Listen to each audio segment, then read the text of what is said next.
идентичность характеризуется не только тем, что она делает, но и тем, как она это делает. В этой, казалось бы, простой и ясной фразе заключена главная мысль о проявлении благородных и полезных для общества поступков.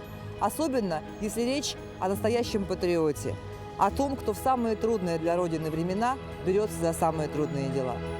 Это программа «Якутия Лайф». Меня зовут Ирина Ефимова. И мы начинаем.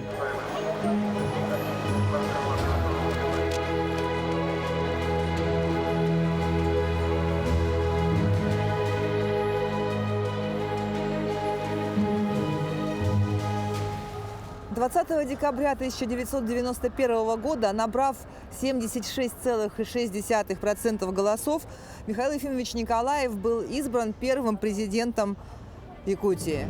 Клянусь своей честью и достоинством, что буду добросовестно выполнять обязанности президента Якутской Саха-Республики. В гостях у программы «Якутия Лайф» истинный патриот, для которого Родина – это не та страна, где он живет, а та страна, которая живет всегда в нем. Встречайте государственного, политического и общественного деятеля Российской Федерации, Республики Саха-Якутия, нашего первого президента Михаила Ефимовича Николаева. Здравствуйте, Михаил Ефимович. Добрый день. Күндүтүк ханыр сахам жана. Тоон тоосыл анарат түгер Москва коракка Сақа омук жылғатын бұхарар бір улахан документға илибаттамыт күні болар. Ол көрдік сақалар ам маңнайғы бәдірін историяларғар Сақа автономной социалистической республикатын ылбыт документтара тақсыбыта. Уважаемые сограждане, 99 лет тому назад в городе Москве было принято историческое решение, определившее на столетие вперед судьбу якутского народа, прежде всего населяющих ее народов. Было принято решение в ЦИК о предоставлении права автономной Советско-Социалистической Республики. Я искренне поздравляю всех якутян, прежде всего народ Саха, с этим знаменательным днем. Михаил Ефимович, но ведь 27 апреля знаменательно не только 22-м годом, да, но и 92-м, когда вступила в силу Конституция новой обновленной Республики Саха-Якутия, которая определила статус Якутии как субъекта Российской Федерации. И вот мы сейчас стоим в сердце Москвы, да, на фоне Кремля, где принимались вот тогда эти судьбоносные для республики решения. Вот какие предпосылки были вот к созданию суверенитета? 90-е годы, конечно, для страны в целом это очень сложные, трагические годы. Распался Союз, который был образован в 1922 году.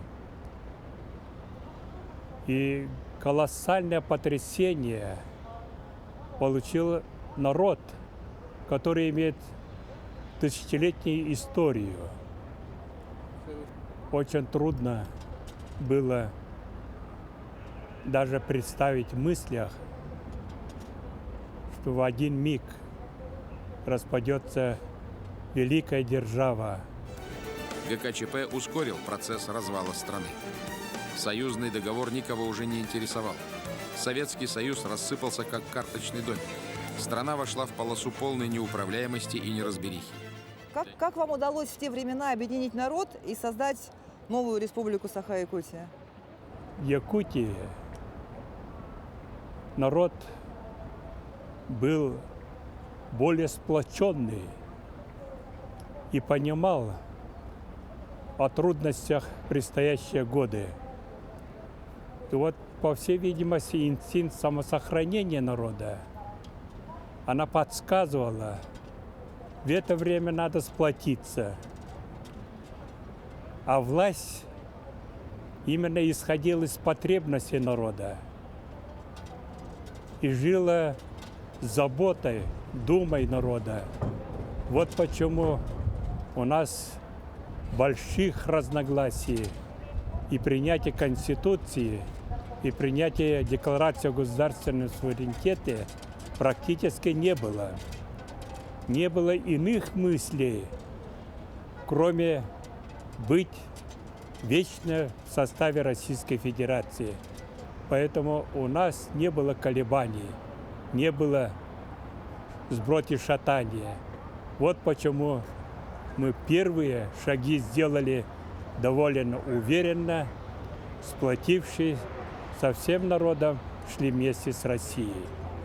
Я чаяние своего народа выразил с трибуны Съезда народных депутатов России. Уважаемый Борис Николаевич, уважаемые народные депутаты, пришло время пересмотреть взаимоотношения с центром и с республиками, входящими в состав Российской Федерации.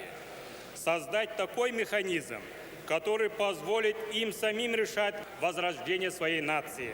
Вот одно из знаковых решений, принятых вами в те годы, было переименование Якутии, Якутской ССР, в республику Саха-Якутия, да, в которой мы вот сейчас и живем. Что вы вкладывали тогда в это название? Почему было принято это решение? Почему это было важно? История должна нести отпечаток названия республики. Вот. Поэтому мы так и решили, что отныне не Советская социалистическая автономная республика будет, а республика Саха, именем которой названа эта территория. И люди, проживающие, это в основном народ Саха, вот это побудило нас дать своей республике название народа.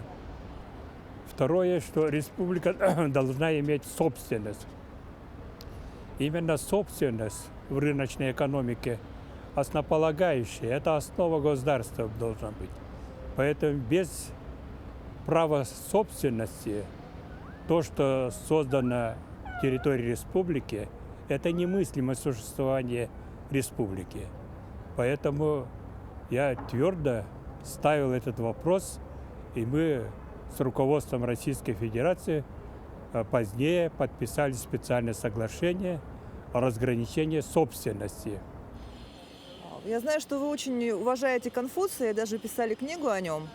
Вот он говорил, когда вам кажется, что цель недостижима, не меняйте цель, а меняйте свой план действий. Ну, я довольно в таком возрасте пришел в эту должность. За плечами было много прожитых лет. Работал на разных работах. Я четко представлял вот наше будущее.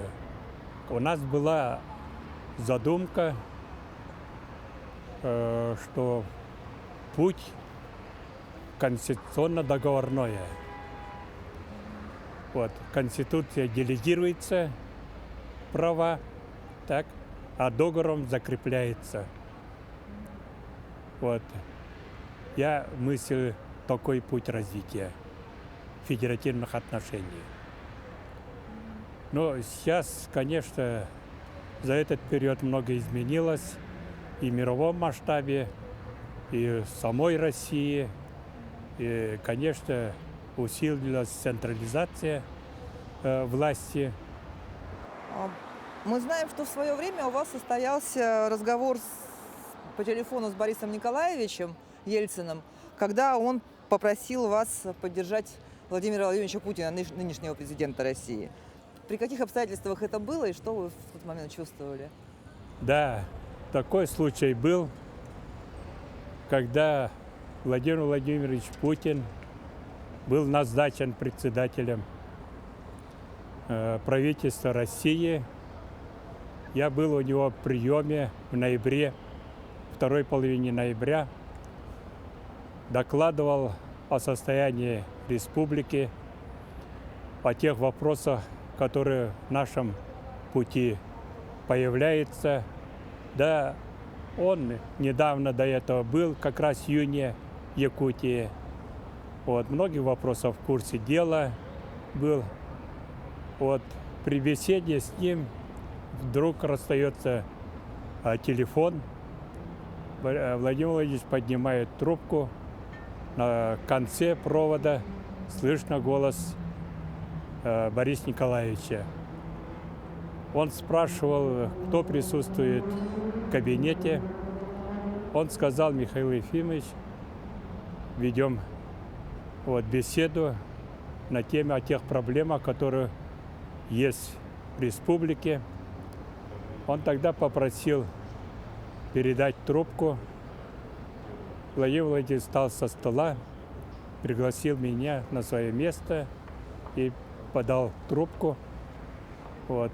Слышу голос Бориса Николаевича. Он сказал: Михаил Ефимович, во всем поддержи Владимира Владимировича в его трудных делах. Сегодня председателем он является. Вот. Много территорий, много неизвестных для него, новый человек. Вот, поддержи его. Я сказал: да, Борис Николаевич, не беспокойтесь, но вы быстрее выздоравливаете, работ много, трудности, выходите на работу. Говорят, что Борис Николаевич очень ценил то, что именно Якутия первая поддержала Россию, заявила о своей принадлежности к России, и поэтому у вас особые какие-то доверительные отношения сложились с ним.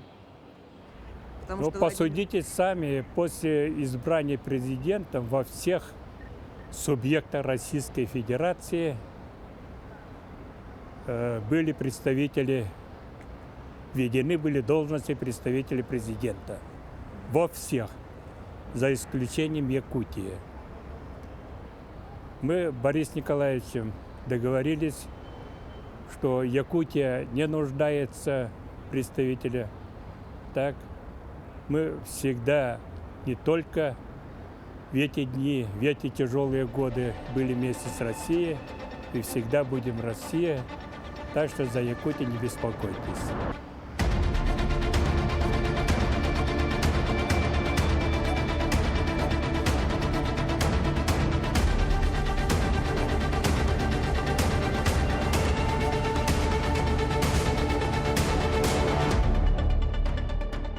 Михаил Ефимович, вы сегодня сказали, что вы возглавили республику уже в достаточно зрелом возрасте, вы были уже сформировавшимся человеком.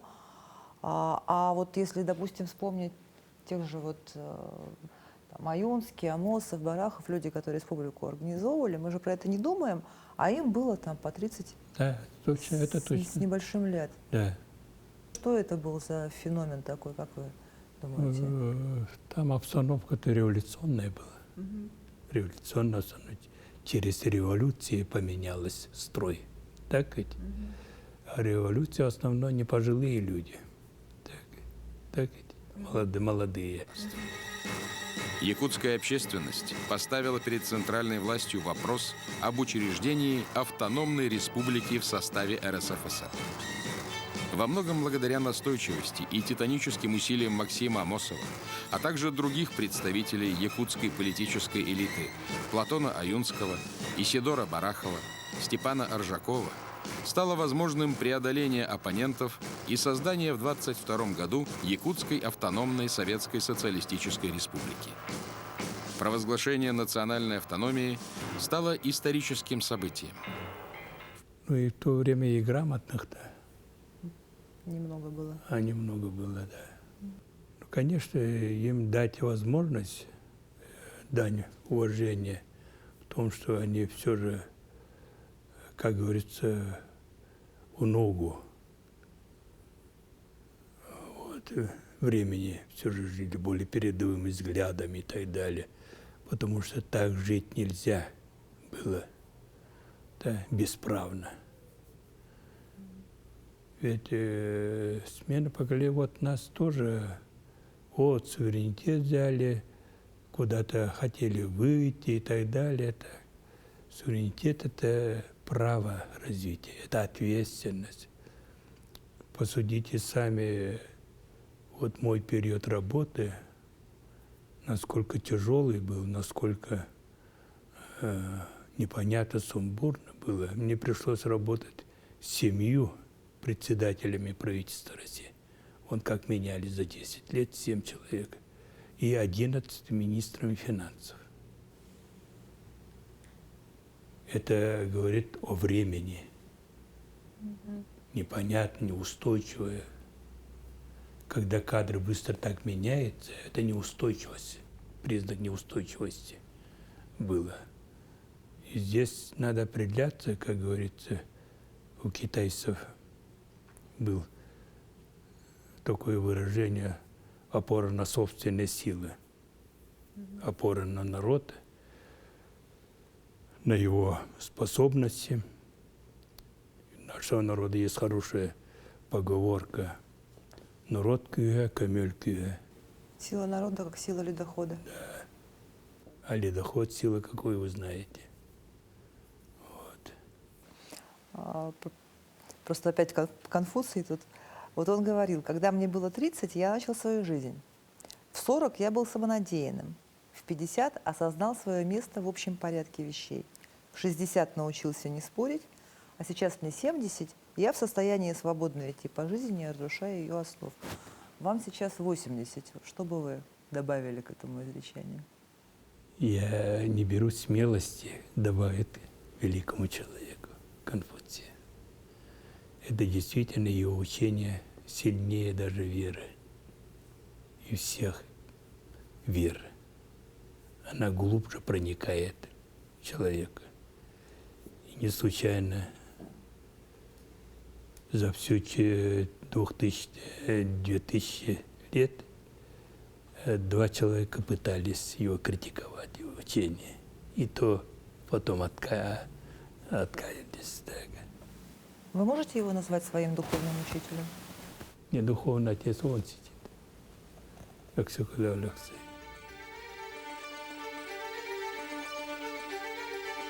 Алексей Кулаковский и первые плеяды якутской интеллигенции настойчиво добивались права на развитие Ленского края. Он завещал народу Саха через знание и образование интегрироваться с Россией и миром. В этом он видел спасение и развитие нашего народа. Мы недооценивали. Долгие годы вообще умалчивали о нем. Мое поколение – это последнее поколение, которое учило в школах. А 1952 года, февраля, все было запрещено. И вот мы сумели только в 90-м году возродить имя. Это единственный человек, который думал, писал о своем народе. Он сильнейший геополитик. Он первый человек, который говорил о демографии, о которой сегодня мы пытаемся говорить. Вот. Вымирание народов. Почему нация вымирает, анализировал. И подсказываю, надо остерегаться. С кем надо жить дружно, связать свою судьбу. И путь указывал. Я поражаюсь вообще, каким он был человек. Глыба это. Вот кому надо сказать спасибо большое. Это действительно во всех отношениях великий. Несравненно великий. Якуты должны гордиться. Не только гордиться, а его пропагандировать с мало. В школе хорошо надо, в студенчестве надо изучать. Я постоянно опирался на свою интеллигенцию, и творческую, и научную интеллигенцию. Их слушал. И они действительно были партнерами, они были участниками. Ну, вот целую академию духовности же еще создали. Да. Вот. Объединить их усилия. Вот поэтому у нас правительство, руководство правительства как-то в стороне, как-то самостоятельно, вроде они ездят, решают и так далее. А народ безмолвствует, они не участвуют в этом процессе. И вот поэтому и протесты делают. Некоторые из-за незнания, некоторые, понимаете, надо как-то какую-то форму найти, чтобы шевелить эту власть. Кычыгла там бери ходен. Вот. И тогда вот смотрите, он востребованный, он внес предложение, его поддержали. Вот это, вот, это любому человеку присуще, так ведь? А когда сиди, мы умнее вас, мы решим. Вот такой подход не должен быть. Рядовые граждане нашей республики должны избавиться от стремления перекладывать свои заботы на плечи правительства и активно участвовать в политической, экономической и социальной жизни с чувством уверенности в своих силах и сплоченности. Нельзя ставить власть над обществом. Нельзя ставить. Общество, народ первое. И Конституции так записано. Да? Вот. Только через... Вот поэтому народ всегда должен востребованным себя чувствовать. Он участником должен чувствовать. Это он решает через своих руководителей. Он выбирает. Да. А у нас такого нет, такого подхода нет. В какой момент вы поняли, что вы можете действительно что-то изменить в судьбе всего народа? Всего народа, когда был избран председатель Верховного Совета. Эта должность в то время незначащая, ну, почетная должность была. Так? Хотя звучало очень высоко. Но когда я пришел, когда избирали меня на альтернативное начало председателем, я тогда понял, что есть, наступает время, что можно поменять круто. Неслыханное дело, что мы получили алмазную промышленность.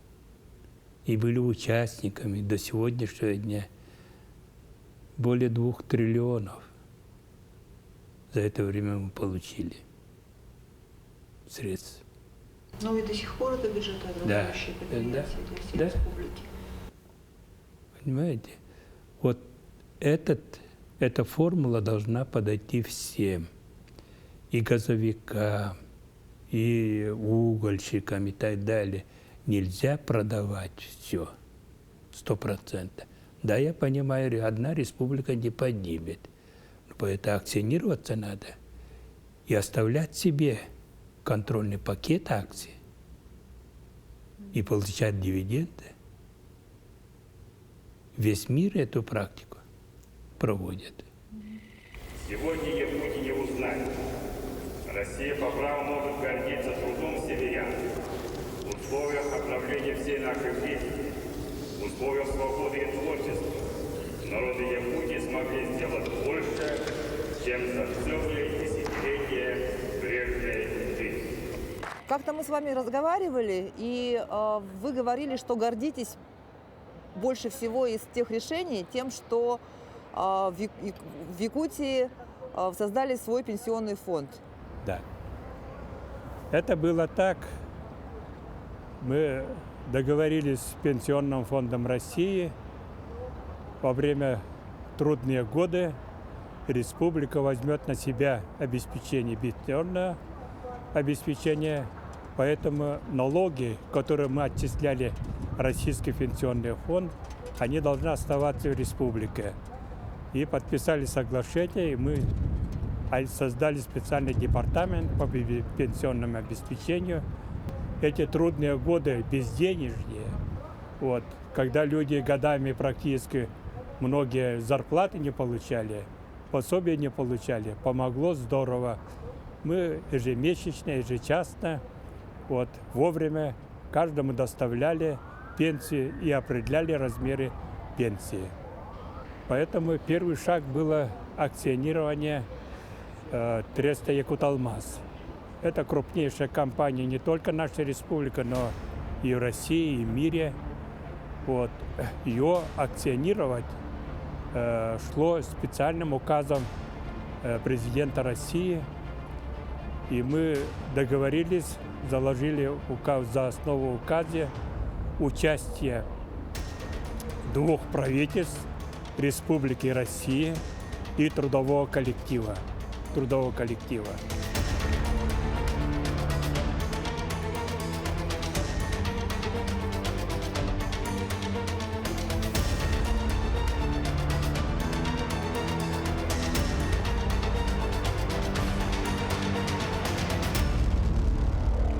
Вот это впервые такая форма была избрана. Вот. И довольно удачная форма. Мы частные руки не давали. Вот. Два правительства создавали наблюдательный совет и управляли деятельностью этой компании.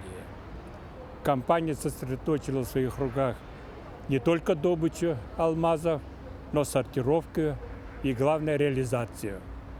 Своя доля для трудового коллектива – это неслыханное. Около 50 тысяч работающим в системе Треста Якуталмаз всем выдали по акции. И республика имела 32%, трудовой коллектив 23%, и Российская Федерация, правительство Российской Федерации в лице имущества, Министерство имущества имело 32%. Вот таким образом впервые сами увидели алмазы, начали развивать производство бриллиантов. 17 заводов было создано в это время. По этой схеме должны были акционировать все крупные предприятия, будь это газ, будь это нефть, будь это уголь. Так. И когда мы в 1996 году подписали договор между правительством России и республикой, и 15 соглашений со всеми министерствами и ведомствами России, и как раз об этом говорили и указывали, когда мы будем акционировать крупные компании только с участием правительства России. Осознавая специфику Крайнего Севера, проблемы жителей всего арктического региона, Михаил Николаев уже тогда ищет новые пути решения этих проблем на международной арене. Поэтому именно в 90-е годы Якутия сыграла активную роль в становлении международной неправительственной организации «Северный форум». Участвует в работе межправительственной организации «Арктический совет». Цель этих инициатив – привлечение внимания всего мирового сообщества к животрепещущим проблемам Арктики. Вот сейчас Россия не так давно приняла стратегию развития Арктики, а вы говорили об Арктике еще... Да, 90-е годы. Давно. 90-е годы. Видите, проблемы изучения Арктики в целом Россия и царская Россия вперед очень громадные, понимаете, имеют заслуги. Им столько людей пожертвовало в изучении, так, различные катаклизмы, работы, различные экспедиции было, столько материальный, моральный ущерб нанесла, и вдруг мы все отвернулись от Арктики. И вот спустя, после первых статей независимой газеты, мы вернулись именно сегодня, более-менее практически начали решать проблемы Арктики. Вот. В Арктике не вся территория сложная. Особенно сложная это азиатская часть, где море Лаптево, где Восточно-Сибирское море, где Чукотское море. Вот эта сторона, во-первых, малонаселенная, там народа нет, практически и вузов нет. Там в этой части от Красноярска до Чукотки практически нету. Так? Научных учреждений практически нету. Практически Северно-морскому флоту очень большие трудности, очень толстый, особенно в Чукотском море, очень толстый лед, Поэтому навигация это очень короткая, от силы 2 месяца, 2,5 месяца и так далее. Арктика и Северно-морской путь очень капиталоемкий. Без атомных ледоходов практически проход невозможно обеспечить суда. Суда должны быть нестандартные, двойным дном. Это небывалый случай. Нет в морях двойным дном кораблей, а требования Северно-морском пути только двойным корпусом, но является самым кратчайшим путем. В этом освоении Арктики тоже у Якутии какая-то особая роль должна быть, объединяющая. В свое время вы же были инициатором вообще создания вот этого Международного арктического форума. Вообще, в принципе, понятие Арктики как наднационального, над границами некого объединения. Да, было. Ну и сейчас эта организация работает, неправительственная. Это очень хороший, большой размах. Именно Северный форум инициировал создание Арктического совета. Это уже правительственная и международная организация на уровне министров иностранных дел. Сегодня более 100 организаций создано в планетарном масштабе арктического региона, которые занимаются проблемами Арктики. Это в основном 90-е годы. 90-е годы столько общественных, государственных организаций и так далее. Многие вопросы они решили, только у нас очень трудно решается. Во-первых, территория очень большая, вот, удаленность от центра. Так. И в основном преобладало в далеком прошлом только традиционное занятие малочисленных народов. Это, так. Но европейской, арктической части, конечно, и промышленность развита, и транспорт развит и так далее. Вот особенно азиатской части Арктики эта проблема очень тяжело стоит и сегодня. Посудите сами, половина населения, половина территории населения, практически 1,5 миллиона квадратных километров арктическая часть нашей республики, так, проживает 70, где-то порядка 70 тысяч человек. Так. Из них 22 тысячи пенсионеров, 18 тысяч детей, так, с нуля до школьного возраста. Так, ну, остается сколько? 30 тысяч, а это в основном бюджетная сфера, коммунальное хозяйство занято. У нас более-менее развито там, это Анабарском, в тундре, вот, Алмаза Анабара предприятие. И в недалеком прошлом Нижеленская алмазодобывающая компания. Вот практически все. Устьяне – это депутатский ГОК, но он давно полной мощности не работает. Сейчас только начинает что-то оживать. Вот. И больше таких нет промышленных предприятий. Поэтому очень тяжело будет осваивать его. Но то, что вот сейчас Россия начинает наконец-то разворачиваться к Арктике лицом, это же… Ну, посмотрим, потому что сегодняшняя схема освоения, она несколько отстраняет регионы, поскольку в основном управление и создание, проведение конкурсов и так далее, все в центральной части, в Москве находится. Вот.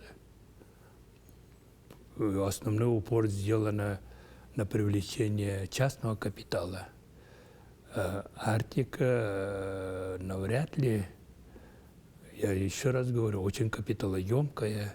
На одном инвестиции частного капитала, тем более российского, не совсем, наверное, решит эту проблему. Так? Государственное участие. Только государство, участие государства. При советской власти полностью решили. Это за счет государства. И Северный морской путь в одних руках содержала не только саму трассу, а все прилегающие территории подчинялись и входили в состав Северного пути, когда Отто Юльевич Шмидт управлял. И магазины, и здравоохранение, и образование, да и снабжение, все через них шло. Все через них. Мощную государственную структуру. Но частный капитал придет там, где выгодно. А выгодно это углеводороды, алмазы, золото до некоторой степени. А все остальное, многие моменты, это убыточные. А убыточный частный капитал не вложит средства. Поэтому и в этом отношении я говорю все же в неполном объеме будет желание выполняться. А вот еще одно из ваших таких больших начинаний – это игры «Дети Азии», которые в свое время тоже были неоднозначно приняты населением. Сейчас уже никто не помнит, но говорили там, зачем нам такие дорогие объекты, зачем нам вот это вот пир во время чумы и так далее. Вот. Но игры действительно сейчас имеют международное признание Олимпийского комитета и так далее, но в последнее время вот судьба какая-то шаткая стала, что да, более это, конечно, очень жаль. Почему я остановился международные детские спортивные игры? Потому что в мире мало так, детских международных игр. Так. Это с одной стороны. С другой стороны, все же профессиональный, взрослый вид спорта уже на грани деградации, что ли, так применяются они постоянно наркотики и так далее, уже бизнесом стало, так, начиная от судейской коллегии, кончая проводящей страной и так далее. Там очень много, так, телевидение и так далее, все в бизнесе превратилось, так ведь. А самое чистое и неиспорченное – это детство, да, детское. Это вот первый подход был. Второй подход, я хотел уровень физического развития ребят, детей нашей республики. Как смотрятся ровесники других стран с ребятами азиатского континента. Да? Дорогие участники игр, я рад отметить, что на рубеже веков сегодня рождается планете новое детское олимпийское движение, которое, я верю, станет доброй традицией и будет сплачивать молодежь планеты во имя мира на Земле, во имя дружбы и взаимопонимания.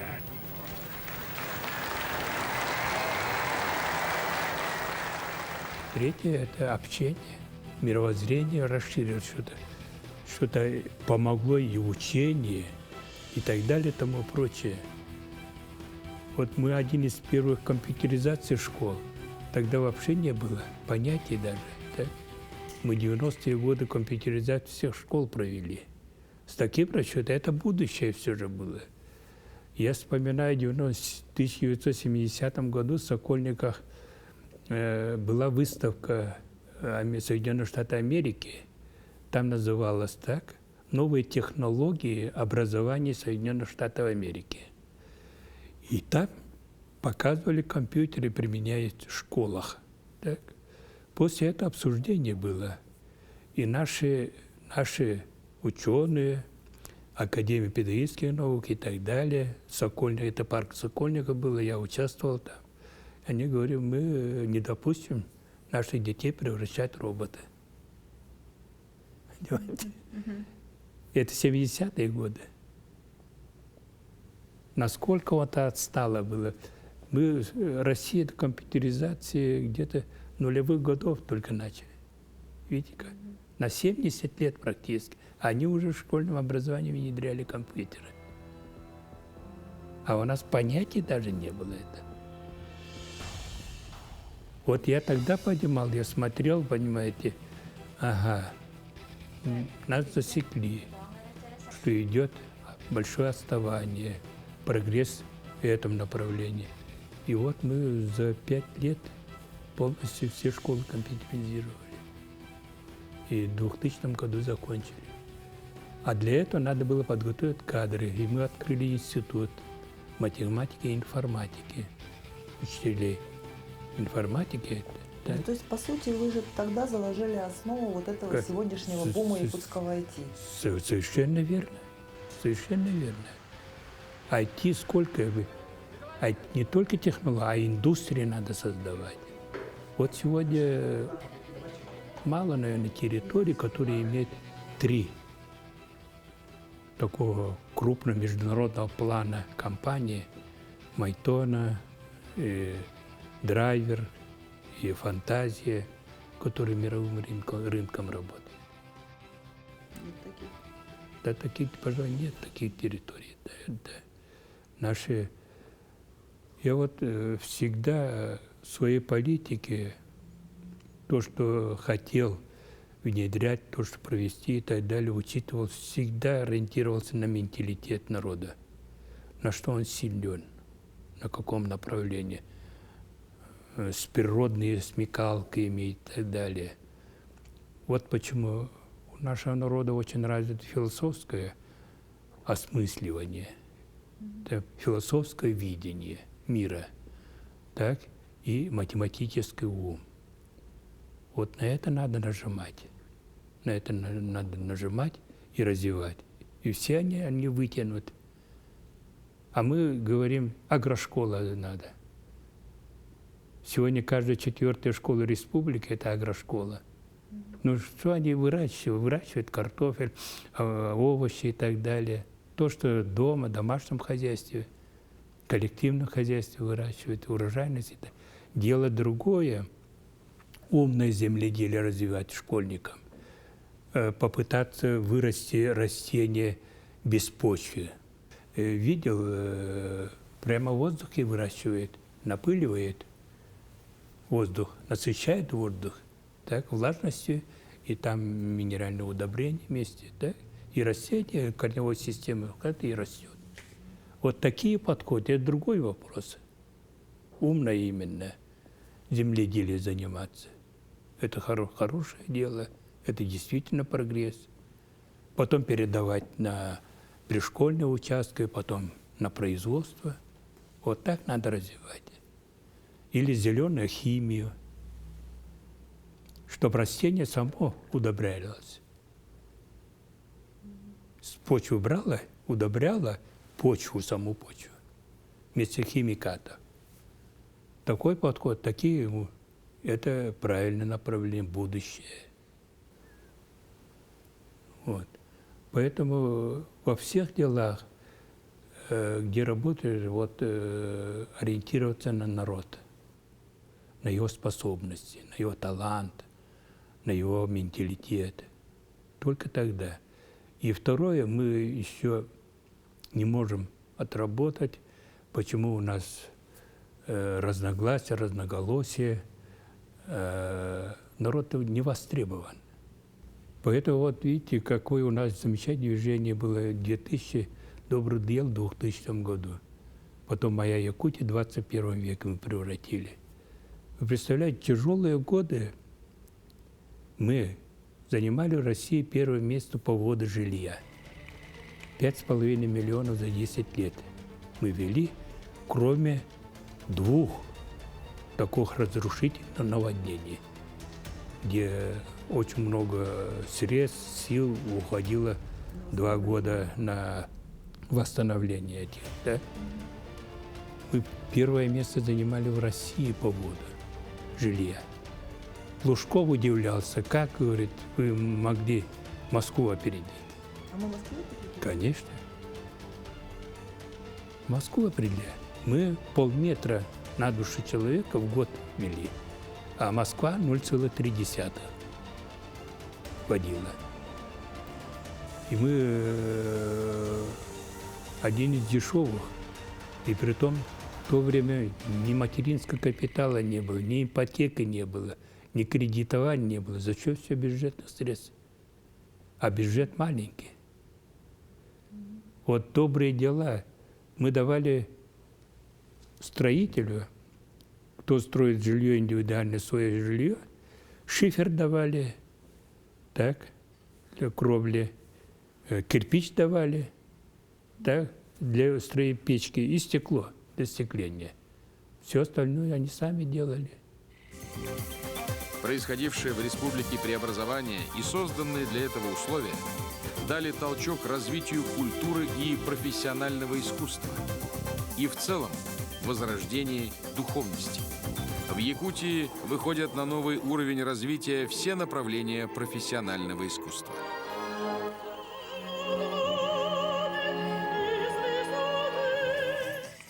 Ну вот, кстати, даже Министерство культуры, оно при вас было переименовано в Да, Министерство совершенно, культуры и духовного совершенно развития. верно, да. И люди удивлялись, слыша это словосочетание. Да. Но вы поймите, культура не только песни, пляски. Так? Мы как-то вот, урезанно смотрели раньше бытность и советской власти, деятельность этого министерства. Да? Что они организовать должны концерты, провести мероприятия и так далее. Прочее. Ну, одновременно, конечно, по силе возможности развивая и академические, и фольклор и так далее. Но в основном академические преобладало. Так. Вот. Но этого мало. Почему мы в некоторых моментах хромаем? Потому что культура образа жизни не пропагандируется, не поднимается. Ну вот, кстати, вы заговорили об образе жизни. Вот мало кто знает в России, что вообще словосочетание «здоровый образ жизни» и сокращение даже ЗОЖ это вы в свое время придумали. Да. Смысловая нагрузка слова очень влияет на содержание и на проводимые работы. Вот. Многие это не понимают, что такое ЖОС. Так ведь? Ну, как скандинавская ходьба, там упражнения, бег и так далее, и так далее. А надо в комплексе все решать. Тогда мы эффект получим. Мы впервые разработали доктрину здорового образа жизни. Здоровый образ жизни, он в комплексе, так? Комплексный вопрос. Это прежде всего культ труда. Любая нация, любой народ должен трудиться, иметь свое производство, культ матери, так, который дает нам все и вся, так, с плоти плоти. Не случайно Максим Горький говорил: в груди матери скормлен весь мир. Так? Вот. Мы должны возвещать культ матери. Еще одна благородная инициатива Николаева того времени – это учреждение Дня поклонения матери, ставшего одним из почитаемых праздников в Якутии. Идея празднования Дня матери у нас давно зародилась. И она зародилась еще, когда мы готовили Декларацию о государственном суверенитете республики. Я тогда вынашивал идею, что самым стабилизирующим, самым объединяющим у нас должна быть мать. Вот. Дальше культ природы. Это якуты испокон веков в гармонии старались жить, не ломать природы, больше, чем нужно, не брать от природы, стараться восстановить его. Так, вот, например, зарыблением. Якут постоянно в глубокой древности занимался, никогда он исчерпал полностью из озера своего карасей или гальянов и так далее. он всегда постоянно восполнял его, восполнял так. То есть помогал природе восстановиться быстро. То, что взял, и отдавал сразу. И вот когда мы создавали особо охраняемые территории. Еще один важный шаг, предпринятый Николаевым в годы президентства, это продуманная политика в области охраны природы. Якутия стала первым и единственным субъектом среди регионов России, разработавшей в начале 90-х годов государственную экологическую политику республики. Ввиду отсутствия российского экологического опыта была заимствована международная практика, установлены связи с ведущими природоохранными организациями и сотрудничество по конкретным проектам. А вы считаете, что в этом смысле у Якутии особая роль вот, в экологии планеты, в сохранении природы?